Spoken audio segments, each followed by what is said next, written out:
António Portela é filho de Luís Portela e de Helena Azevedo e é o representante da quarta geração da família à frente da Bial, a maior empresa farmacêutica inteiramente nacional e de um imenso prestígio e reconhecimento fora de Portugal. Licenciado em Economia, fez um MBA executivo na Porto Business School e começou a sua atividade profissional no Reino Unido, na farmacêutica Roche. Foi lá que lançou um medicamento para a hepatite C, antes de regressar a Portugal para se juntar à Bial, naturalmente. Membro do seu Conselho de Administração desde 2007, liderou durante 3 anos a Direção-Geral da Área Internacional. Ouçam só, foi o responsável pela expansão do negócio, pela entrada do Grupo Bial em novos países e pela coordenação dos lançamentos de novos produtos a nível internacional. Um quadro de honra. Desde 2011 é o CEO da Bial, casado e pai de 3 filhos, foi várias vezes campeão nacional de natação, modalidade onde ainda compete, e nos intervalos, que não tem muitos, gosta muito de livros e ainda mais de os ler. Bem-vindo, António Portela, do Porto para Lisboa. Tenho que agradecer a dobrar. É um privilégio de poder falar consigo e vamos já a uma coisa muito interessante que é o sucesso de uma empresa familiar. A Bial foi fundada pelo seu bisavô Álvaro Portela no século passado, em 1924, e festejou o seu 100º aniversário, é obra, há um ano. 4 gerações depois, o legado da Bial veio ter consigo. O António entrou como CEO, como eu acabei de dizer, no início de 2011. O que era a empresa no tempo do bisavô Álvaro Portela? Era uma empresa muito diferente. Era uma empresa a começar, era uma empresa que funcionava também de forma muito diferente, porque os medicamentos faziam-se muito diferentes daquilo que fazem hoje. Mas era um projeto que estava a começar, era aquilo que hoje se chama uma startup, claro. Inovador para o tempo. E muito inovador para o tempo. A maior parte das farmacêuticas que têm a idade que nós temos, no fundo acabam por surgir de projetos de farmácia e, portanto, nascem da manipulação dos medicamentos na farmácia que depois se vão industrializando. Claro. E, portanto, o meu bisavô realmente era um empreendedor que começou o negócio a partir de uma farmácia, de perceber como é que funcionavam as tendências, quais eram os medicamentos que tinham mais saída e foi desenvolvendo, criando, obviamente, inovações para a altura e com isso fez crescer muito o negócio, tornando a Bial uma das principais farmacêuticas já nessa altura. Já nessa altura, claro. Já nessa altura, sim. E 100 anos depois é aquilo que todos nós sabemos. A Bial mantém-se exatamente no topo dos sucessos empresariais nacionais. Diga-me só o nome, porque tem graça e é histórico já. O nome do primeiro medicamento que fizeram e que se destinava a quê concretamente? Só um passão. Era um medicamento para a tosse e era o benzodiazol. Depois já vamos no segundo e quem sabe já às portas do terceiro e do quarto. Eu gostava de saber se o António foi educado ou formado para seguir a aventura familiar, se era um dado adquirido na família, se foi uma vontade sua, se foi uma escolha sua, se foi a responsabilidade de um legado, foi o quê? Estar hoje onde está? Não, os meus pais não me educaram para, digamos, não me prepararam para seguir o negócio da empresa.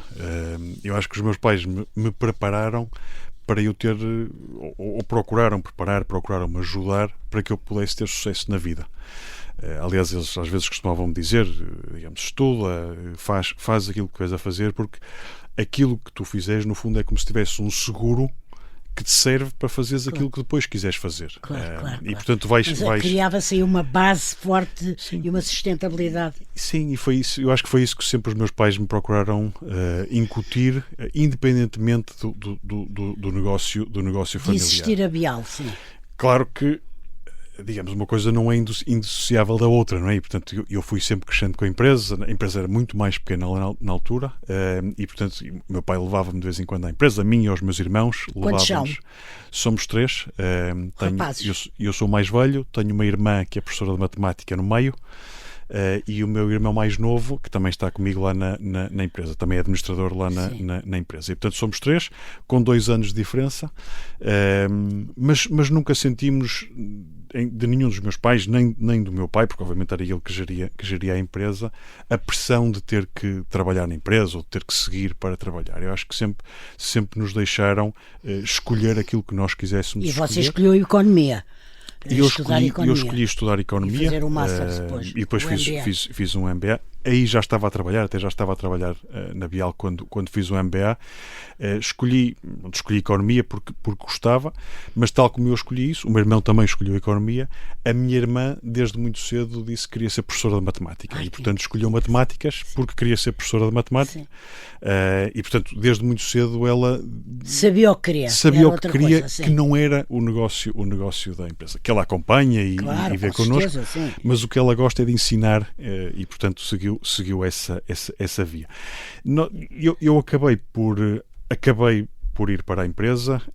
Claro que cresci com a empresa, meu pai levava-nos lá e eu ia vendo como é que funcionava. No verão íamos lá às vezes passar na produção, na ajudar, dar uma mão, na tipografia que tínhamos na altura. Pronto, tem várias áreas onde fui aprendendo.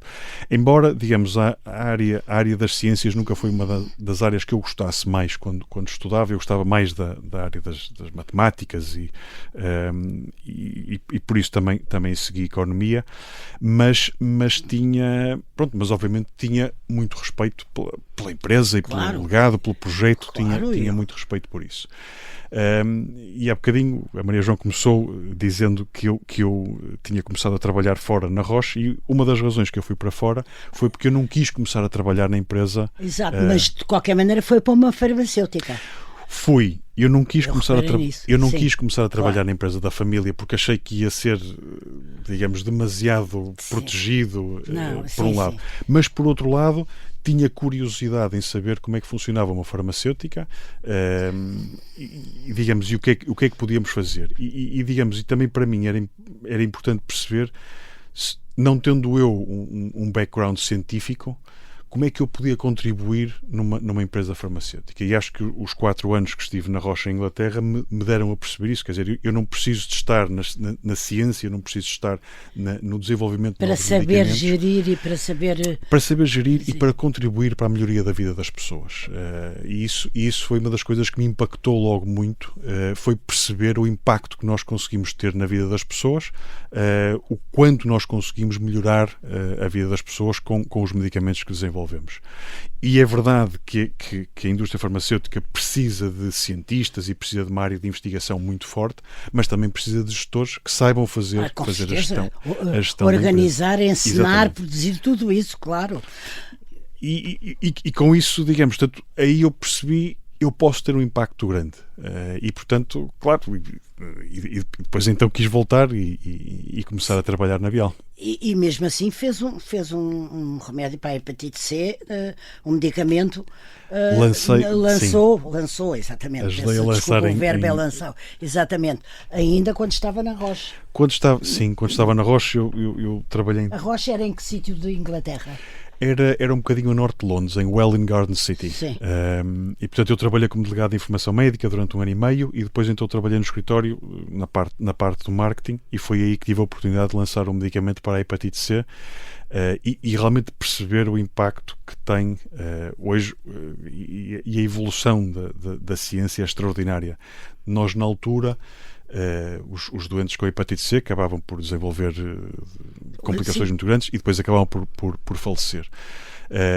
E o medicamento que nós lançamos curava o dobro dos pacientes que o medicamento anterior. Portanto, o medicamento anterior curava à volta de 20 e pouco por cento de doentes. Aquele que nós lançamos curava 40 e tal por cento. E, portanto, era uma inovação enorme para a altura. Hoje, já aqueles que existem já curam 95% Sim, com é evidente, das doenças. E, portanto, a inovação que tem existido é extraordinário. Sim. E é extraordinário perceber realmente como é que nós conseguimos ir contribuindo para... Não, e ainda talvez mais extraordinário, se me permite, é o privilégio de lidar diretamente com isso. Não é uma coisa que você leu numa revista, não é uma coisa que alguém lhe contou, é você que está a contribuir para que isso aconteça. Sim. Para que os medicamentos tenham passem de uma percentagem X para X mais não sei o quê. É muito bonito ver isso. É muito bonito ver isso e deve ser muito, muito gratificante. Agora, também lhe pergunto uma coisa. Por outro lado, não pode ter um lado um bocadinho mais delicado ou mais complexo, o tratar-se de uma empresa familiar, ou seja, a responsabilidade de ter que estar à altura de um legado que já vai na quarta direção não pode tornar tudo diferente, digamos assim. Não é mais difícil nem mais complexo, é diferente. Não é a mesma coisa que se você fosse CEO de uma empresa que nada tivesse a ver com 4 gerações atrás. Sim, às vezes mesmo há colegas meus na empresa que me perguntam, mas se eu não sinto a responsabilidade, o peso Exato. E eu disse, não, nunca senti isso. Eu acho que procuro fazer o melhor, mas procuro fazer o melhor, obviamente, pelas pessoas que trabalham hoje na empresa, porque, digamos, temos uma equipa muito grande de quem muitas famílias dependem. Temos uma responsabilidade muito grande para com os doentes e, obviamente, para com os médicos, enfermeiros, para com todos os profissionais de saúde que tratam dos doentes. E, portanto, a responsabilidade que eu sinto é essa. E acho que se fizer bem o meu trabalho aí, o resto vai sair e vai surgir de forma natural. Claro que sinto um bocadinho e tenho essa vontade, uma vez que já vamos na 4ª geração, mas acho que isso eu tenho, mas o meu irmão também tem, e eu sinto isso nele, que temos no fundo, este desígnio de passar a empresa em melhores condições à próxima geração do que recebemos. Claro. E, portanto, isto é uma coisa que eu acho que eu sinto muito, e acho que o meu irmão também sente muito, dão-se muito bem os dois. Têm cumplicidade e ritmo e entendimento e... Damos muito bem. Pronto, acabamos por ter uma juventude juntos, nadamos os dois juntos. Ele também nada. Ele também Mas o campeão foi você, ou ele também foi campeão? Não, ele foi campeão e recordista nacional também. E havia um pouco também a tradição da natação. O pai... Não. Só os filhos é que tiveram. E agora tem algum filho que nada? Tenho 2 filhos que nadam, dos 3 tenho 2 que nadam. Nós já vamos a uma coisa muito interessante que eu li sobre si, que é um certo fascínio e apelo que você tem pela água, que eu achei uma coisa muito interessante, já lá vamos. Mas agora estávamos a falar de medicamentos e do bem que se entende com o seu irmão, mas os dois a trabalharem na mesma direção para a mesma razão, com os mesmos argumentos de deixar a empresa melhor ainda do que receberam. Eu queria só perguntar uma coisa, porque os nossos ouvintes não sabem, os nossos e quem nos está a ver ou a ouvir, como é que se organiza? Vocês produzem um medicamento, e há pouco falou de médicos, de hospitais, disto e daquilo.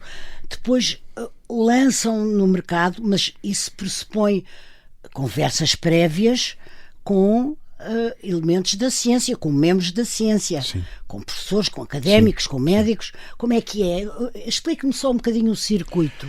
Sim, portanto, nós durante todo o processo de desenvolvimento do medicamento, e o medicamento demora 9, 10, 12 anos a ser desenvolvido, nós durante esse período inicialmente há muito trabalho de laboratório, hoje também muito trabalho de modelos computacionais que nos permitem perceber melhor e avaliar melhor quais são as moléculas que vão funcionar. Depois fazemos muitos estudos, primeiro em animais e depois fazemos em doentes, não é? Quando entramos na fase clínica, portanto, quando uma molécula já tem 4 ou 5 anos e já tem muitos estudos, entra na fase clínica. E nessa fase nós fazemos estudos clínicos onde temos doentes em hospitais, em alguns, às vezes são ensaios clínicos que nós fazemos em muitos países, e portanto vamos falando com muitos médicos sobre o que é que os medicamentos estão a fazer, como é que estão a fazer, como é que devem ser, como é que, obviamente colhendo a experiência deles, daquilo que eles já conhecem da doença, e também depois percebendo como é que os doentes estão a reagir, como é que estão a fazer. Portanto, nós vamos obviamente aprendendo muito nessa fase, e depois o que vamos fazendo quando quando temos o medicamento em fase de aprovação, vamos falando com os médicos, nomeadamente com os líderes de opinião principais, percebendo qual é a melhor forma de utilizar o medicamento. E isto porquê? Porque os medicamentos, normalmente, por exemplo, nós temos um medicamento para a epilepsia que desenvolvemos e outro para a doença de Parkinson. Mas o medicamento não funciona igual em toda a gente e, portanto, precisamos de perceber quais são os doentes que respondem melhor. E há características que os doentes têm que às vezes os fazem responder melhor com certeza, o ser humano não reage e, portanto, estas nossas conversas, estas nossas discussões com os clínicos, por um lado, mas também entre eles, que nós fomentamos entre eles, permite perceber quais são aqueles que vão responder melhor, quais são aqueles que não respondem tão bem, para que possamos utilizar, no fundo, e que eles possam beneficiar ao máximo daquilo que é a inovação que nós produzimos. E eu posso perguntar-lhe, não parecendo um bocadinho imbecil, se, apesar de tudo isso, já é um processo um pouco rodado o processo em si, o circuito. Não, e não parece nada imbecil, pelo contrário, esse é um processo muito trabalhado e que nós procuramos, digamos, fomentar e aprender daquilo que já existe. Porque, digamos,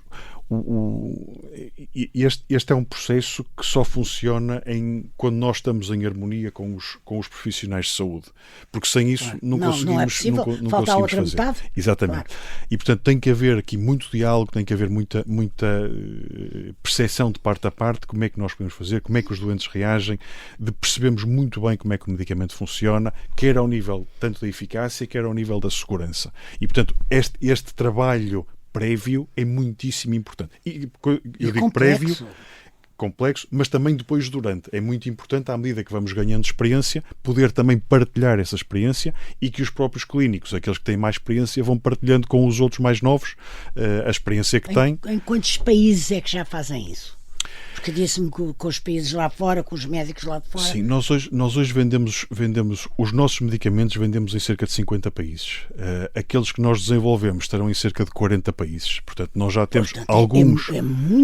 São muitos países. Alguns somos nós que comercializamos diretamente, outros países nós temos parceiros que são eles que comercializam e, portanto, são eles que fazem no fundo, essa promoção e essa discussão com os clínicos, com os profissionais de saúde, mas em muitos países, nomeadamente nos países europeus, somos nós que fazemos todo esse trabalho.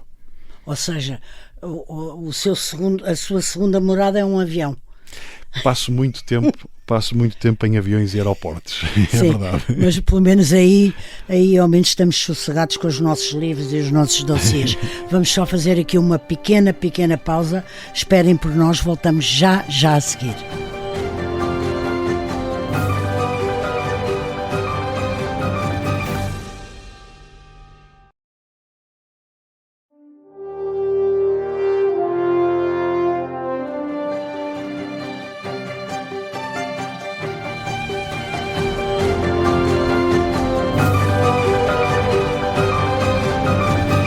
Já falámos aqui mais de uma vez da importância e da responsabilidade de um legado e então numa empresa familiar ainda mais. Eu gostava de evocar agora o seu pai, Luís Portela, que tenho o gosto de conhecer. O que é que reteve de mais impressivo, de mais importante para si, de mais forte do seu pai enquanto ele liderava a Bial? Ou o que é que você aprendeu, por exemplo, com ele?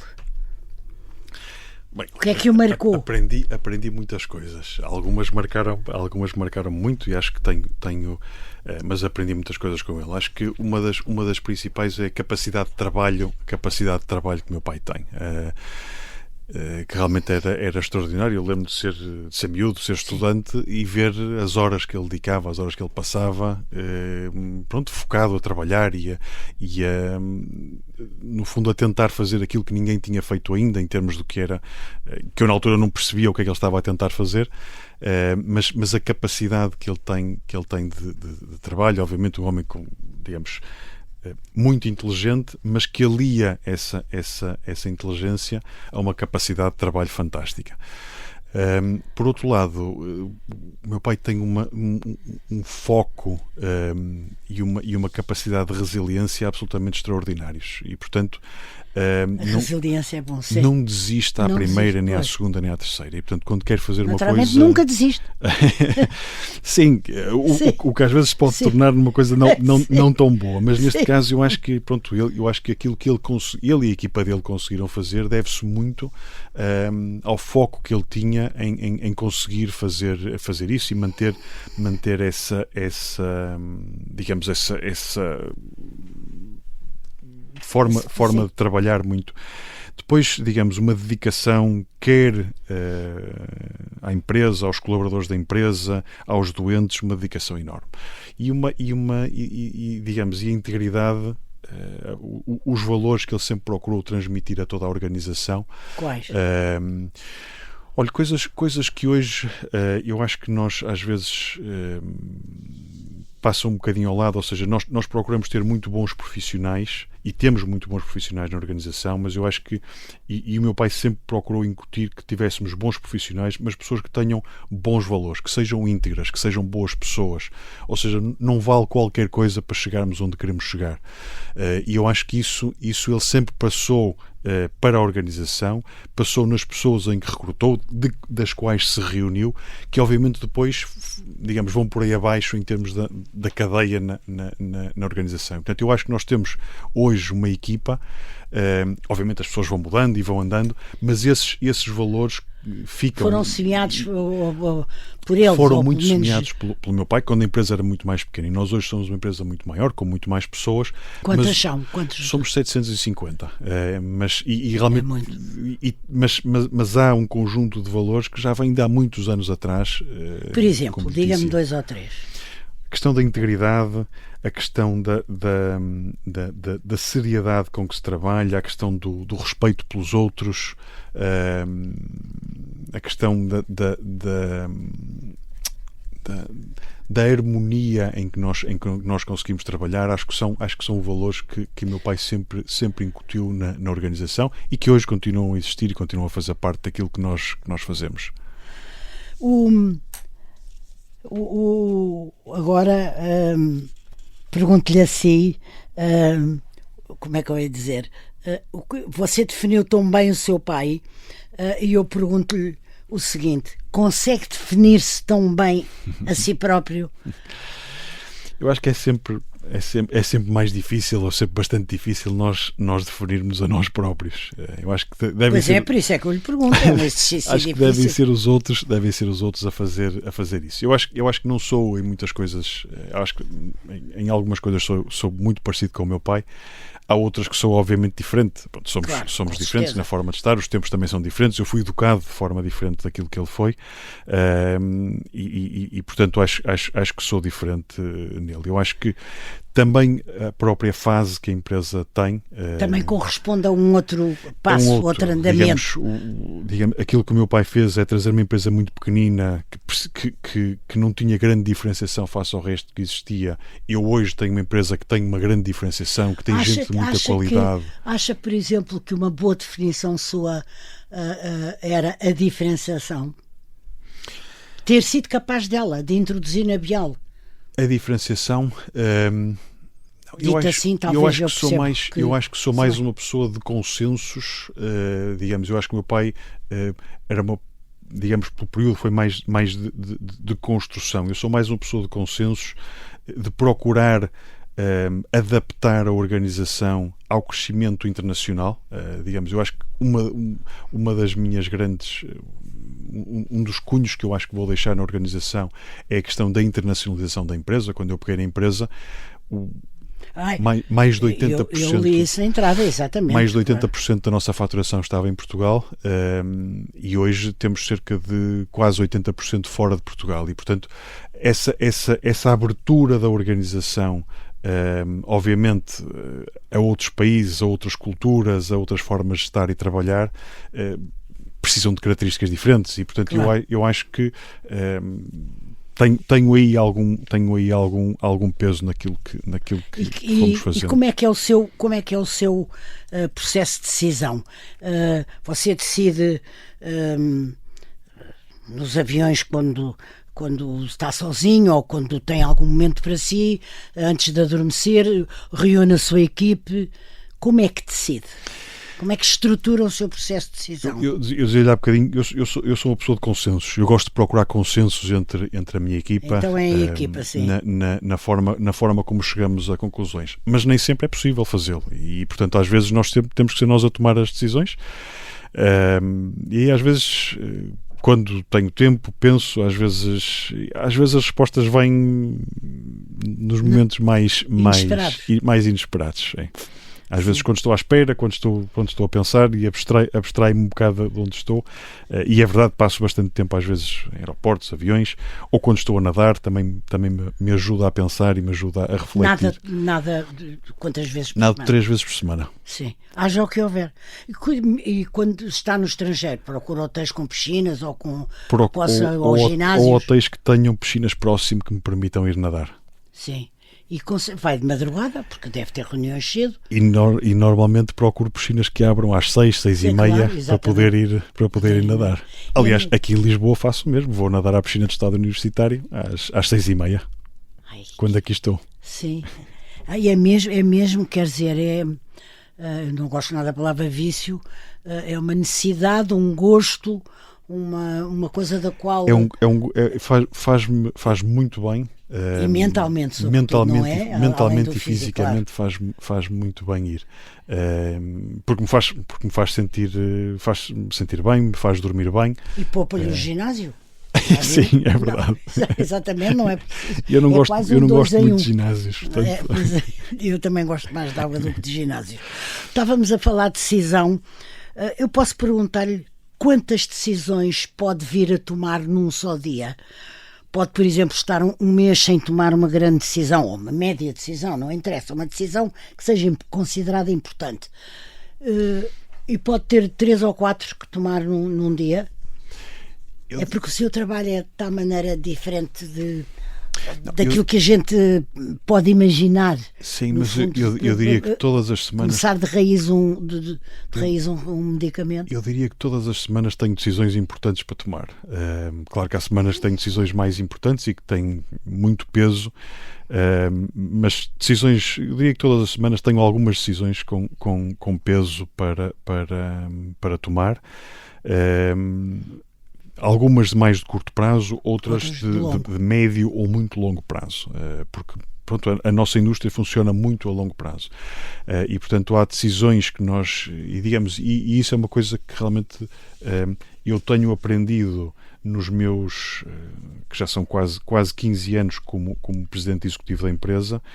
Há decisões que eu tomei há 10 ou 12 anos atrás, que hoje ainda estamos a viver, ou bem ou mal, com essas decisões da decisão que tomaram. Sim. Mas mais bem que mal. Mais bem que mal. E quando é mal, analisam profundamente o erro que conduziu a dizer-me hoje mal? Sim, nós procuramos perceber porque é que algumas coisas não funcionaram como nós queríamos que funcionassem. Às vezes... Repara, às vezes não é que tínhamos tomado uma má decisão. Nós tomamos a decisão que tínhamos que tomar na altura, mas hoje temos que viver com as consequências dela. Mas a alternativa ainda era pior. Claro.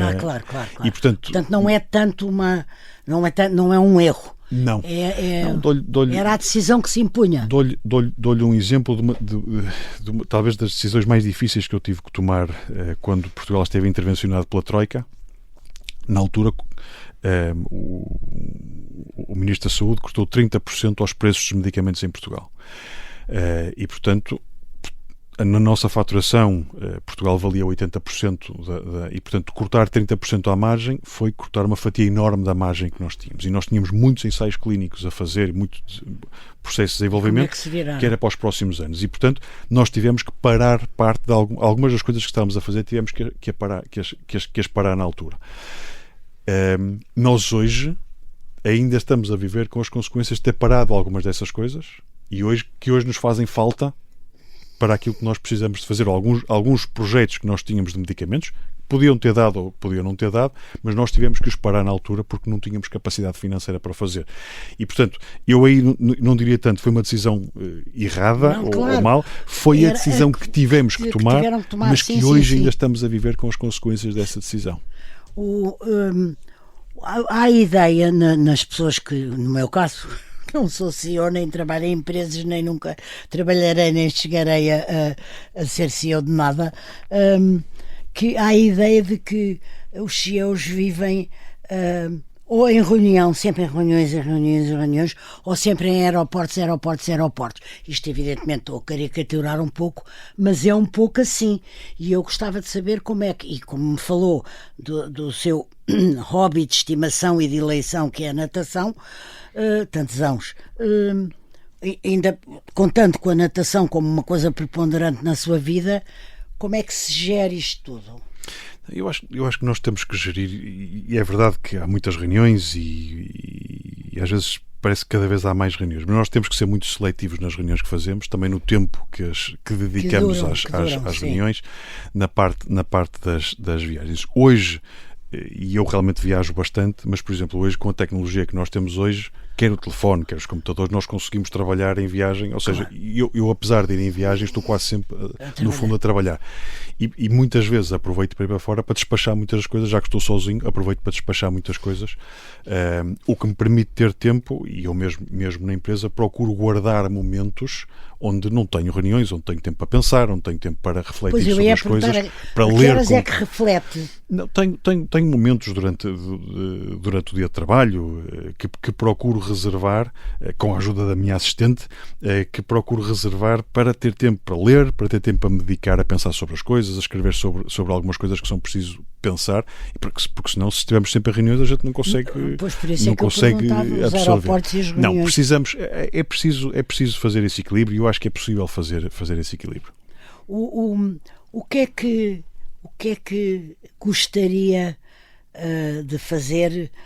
Já me disse que diferenciou a Bial no sentido em que abriu mais e que hoje em dia estão em muitos mais países do que estavam, etc, etc. Mas a sua impressão digital era ir mais longe, era fazer diferente, era introduzir qualquer coisa, era o quê? Olha, há duas outras coisas que eu gostava de deixar muito como marca. Uma delas era que nós sejamos uma das principais empresas de neurociências na Europa. Nós estamos muito focados e dedicados na área das neurociências, também na área das doenças raras, mas realmente os nossos pergaminhos de há muitos anos estão na área das neurociências, e nós hoje temos uma presença já muito importante, quer na área da epilepsia, quer na área do Parkinson na Europa, por nós, com as nossas estruturas na Alemanha, em Inglaterra, em Espanha, em França, e eu gostava que nós nos tornássemos, realmente fôssemos um dos grandes players na área farmacêutica na Europa. Estão a caminho. E estamos a trabalhar para que isso possa acontecer. Por outro lado, aquilo que eu gostava de fazer era, nós fomos capazes de lançar 2 medicamentos novos.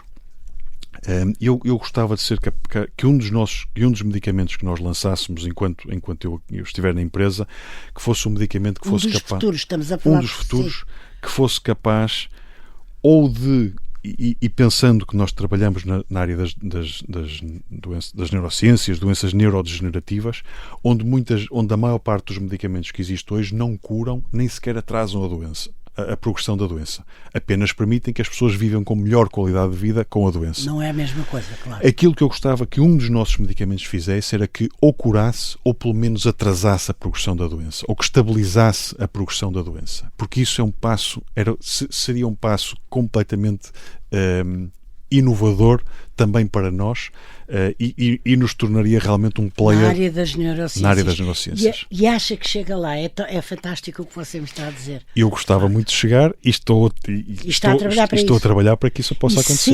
Sente no seu ritmo de trabalho, na evolução, no passar do tempo sobre as coisas e a maturação das coisas, que estão a progredir, não estão parados nem ancorados numa dificuldade, onde têm vindo a andar, é isso? Aquilo que eu sinto e que me anima é que a nossa equipa está muito comprometida em que isso aconteça. E, portanto, estão a trabalhar muito afincadamente para que isso aconteça. E isso é que me dá, digamos, este ânimo de continuar a trabalhar, porque realmente temos uma equipa que quer fazer isso acontecer. Diga-me uma coisa, já há um quinto CEO, ou seja, um herdeiro seu, no sentido de é possível que isso venha a acontecer. Eu não quero nomes nem descrições, estou só a perguntar se é possível que daqui a um tempo uma colega minha mais nova esteja a entrevistar o quinto membro um membro da quinta geração da família Portela. Sim, nós temos 7 membros da quinta geração. Mas neste momento são todos muito novinhos. Sim, logo se vê. E, portanto, mas também vocês são muito novos, vocês e o seu irmão, portanto... Somos, mas os meus filhos e os meus sobrinhos são todos muito novinhos e, portanto, eu não sei, hoje nenhum de nós sabe se isso vai acontecer. Nós temos que os preparar para a vida, para eles serem acionistas, para eles saberem manter a empresa no crescimento certo. Se vai ser algum deles a gerir a empresa ou não, isso, o tempo e a capacidade que eles tenham é que dirá. Infelizmente estamos quase a acabar, eu tinha tanta coisa ainda para falar consigo. Seja por inerência, seja por prestígio pessoal seu, tem cargos externos à empresa, à Bial, na Cotec, nas universidades. Sim. Já nem me lembro onde, mas lembra-se você. Não, exatamente. Isso não é difícil também de gerir? Mas é um gosto, você gosta de ser chamado a ter uma palavra, uma opinião, uma decisão sobre coisas tão diversas quanto a Cotec ou uma universidade. Sim. Eu gosto de poder contribuir.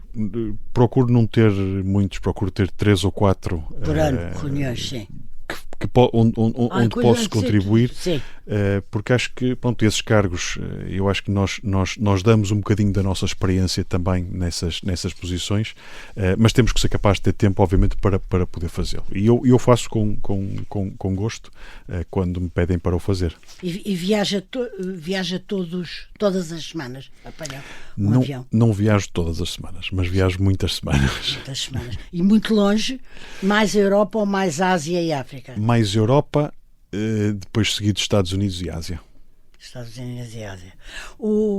E onde é que são as férias este ano? Para não ser tudo só trabalho, viagens, estudo, procura, etc, etc. As férias gostamos de ir visitar, de conhecer um bocadinho, mas também gostamos de nos sentar na praia. Portanto, as férias têm que sempre ter um bocadinho de praia, mar e descanso.